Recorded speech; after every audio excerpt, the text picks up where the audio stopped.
জনগণের ভোটের অধিকার, জনগণের কথা বলার অধিকার, এর বিরুদ্ধে কিন্তু আবার ষড়যন্ত্র শুরু হয়ে গিয়েছে। এবং এই ষড়যন্ত্র কারা করছে? এই ষড়যন্ত্র যারা করছে তাদেরকে জনগণ একটি নামে ডেকে থাকে। জনগণের পক্ষ থেকে তাদেরকে একটি নাম দেওয়া হচ্ছে। কি নাম জানেন? গুপ্ত। জনগণ তাদেরকে গুপ্ত নামে ডাকে, কারণ জনগণ দেখেছে যখনই সময় হয় এদিক তখন এক রূপ, আবার সময় হয় ওই দিক তখন এক রূপ। বিভিন্ন পরিস্থিতিতে বিভিন্ন সময় তারা রূপের পরিবর্তন করে। প্রিয় ভাই বোনেরা, এরা যে শুধু রূপের পরিবর্তন করে তা না, এরা দেখেন জনগণকে তারা কিভাবে অপমানিত করে। জনগণের উপরে যে তাদের মোটেও আস্থা এবং বিশ্বাস নেই, তার দুটো প্রমাণ আপনাদের সামনে আমি দিচ্ছি।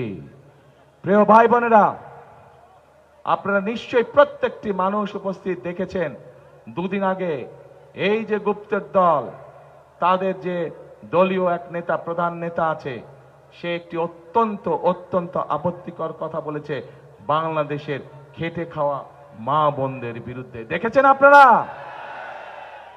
প্রিয় ভাই বোনেরা, আমার একটি প্রশ্ন আপনাদের কাছে, যে রাজনৈতিক দল, যে রাজনৈতিক নেতার চিন্তা বা আদর্শ হয়ে থাকে, তার দেশের খেটে খাওয়া মা বোনদের সম্পর্কে এরকম নোংরা চিন্তা হয়ে থাকে, তাদের কাছ থেকে কি আমরা ভালো কোনো কিছু আশা করতে পারি? তাদের কাছ থেকে কোনো ভালো কিছু আশা করতে পারি না। এবং এটির প্রমাণ আমরা 1971 সালেও দেখেছি। 1971 সালে তাদের বিতর্কিত ভূমিকার জন্য বাংলাদেশের লক্ষ লক্ষ নারী, লক্ষ লক্ষ মা বোনেরা তাদের সম্মান হানি হয়েছিল। কাজে প্রিয় ভাই বোনেরা, এদের কাছ থেকে আপনাদেরকে সতর্ক থাকতে হবে, এদের ব্যাপারে জনগণকে সতর্ক রাখতে হবে। তারা মুখে বলবে একটা, কাজ করবে একটা। যাদের নিজের দেশের মানুষ সম্পর্কে মিনিমাম যারা সম্মান করতে জানে না, নিজের দেশের মা বোনদের সম্পর্কে যাদের মিনিমাম সম্মান নেই, তাদের কাছ থেকে আর যাই হোক আমরা কোনো ভালো কিছু আশা করতে পারি না।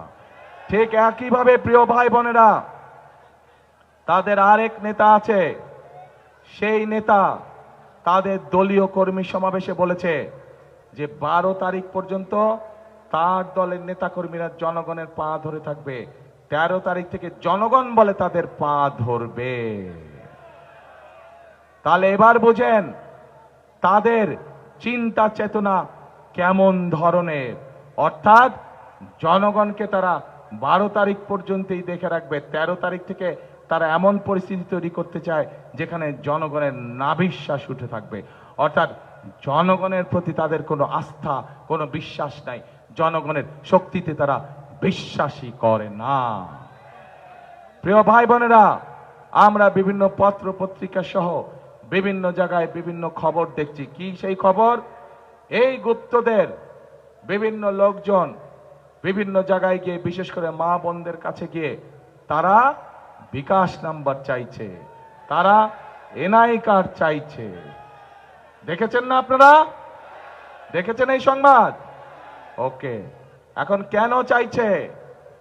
তারা বাংলাদেশের মানুষের সাথে অনৈতিক আচরণ করছে, অথচ আমরা দেখে অন্যদিকে তারা বলে সৎ মানুষের শাসন দিবে।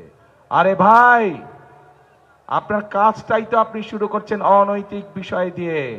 যেখানে আপনি নিজেই অনৈতিক বিষয় দিয়ে কাজ শুরু করছেন, সেখানে আপনি কি করে আশা করেন, জনগণ কি করে আশা করবে যে আপনারা সৎ মানুষের শাসন দেবেন?